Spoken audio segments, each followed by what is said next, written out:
You are listening to Morning Edition on 89.3 WFPL. I'm Bill Burton, and it's time for us to take a look at the science behind the forecast as I am joined by Wave 3 meteorologist Tawana Andrew. Good morning, Tawana. Good morning. We have some intensely cold air on the way, but we're talking about a different aspect of our winter temperatures. Yeah, we'll try to keep you warm in a different way because despite this cold snap that's going to hit us soon, winters are getting warmer. So that's our topic today, warmer winters. What do we need to know? Well, of course, everyone's always like, well, climate change isn't a thing because, it's cold today. That's not how things actually work. Sigh. Um, so a warming winter overall, when you look at the average temperatures, can have an impact on everything from agriculture to public health to water supplies in some parts of the country. So in meteorological winter, so we're talking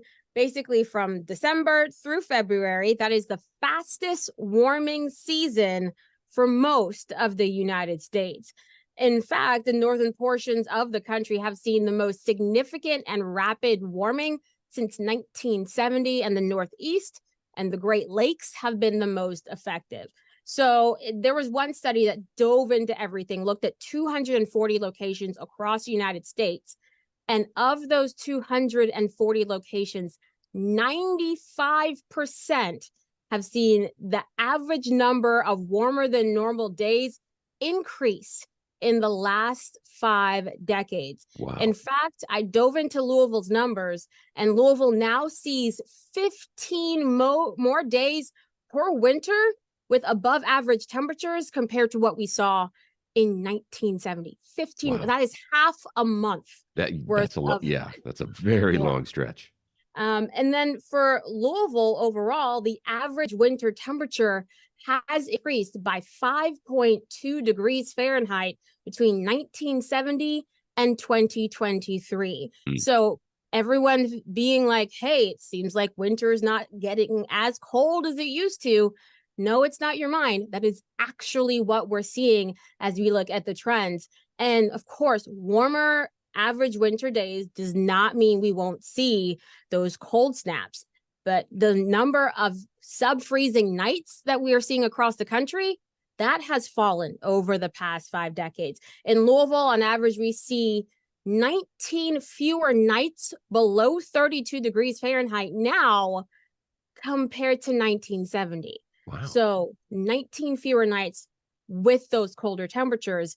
And the cold snaps, of course, will continue because we're still going to have a winter, but they're not going to be as long as what we usually saw. For Louisville, with those numbers, the cold snaps have shrunk on average by 7 days. That's a Mm. week less of that frigid air. Some people really love that idea, including myself, but overall, it's not the best for our climate. Now, the shorter cold spells and the warmer than average temperatures can actually be a good thing, especially when you look at your wallet in the winter, because that reduces the amount of electricity and natural gas needed to heat our homes, and that saves us a decent amount of money.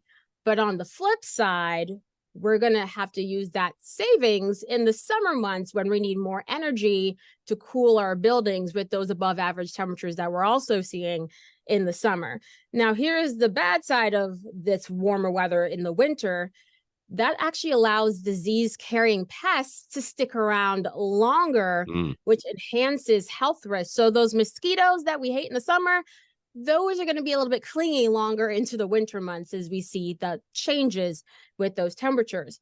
And also, warmer and shorter winters give plants more times to grow, which is great for agriculture. We love that for our crops, but absolutely awful for anybody with allergies. So Mm. if you have Yeah. those fall and spring allergies, those seasons also look to be extending across the country. So grab the Claritin, the Zyrtec, all of that now.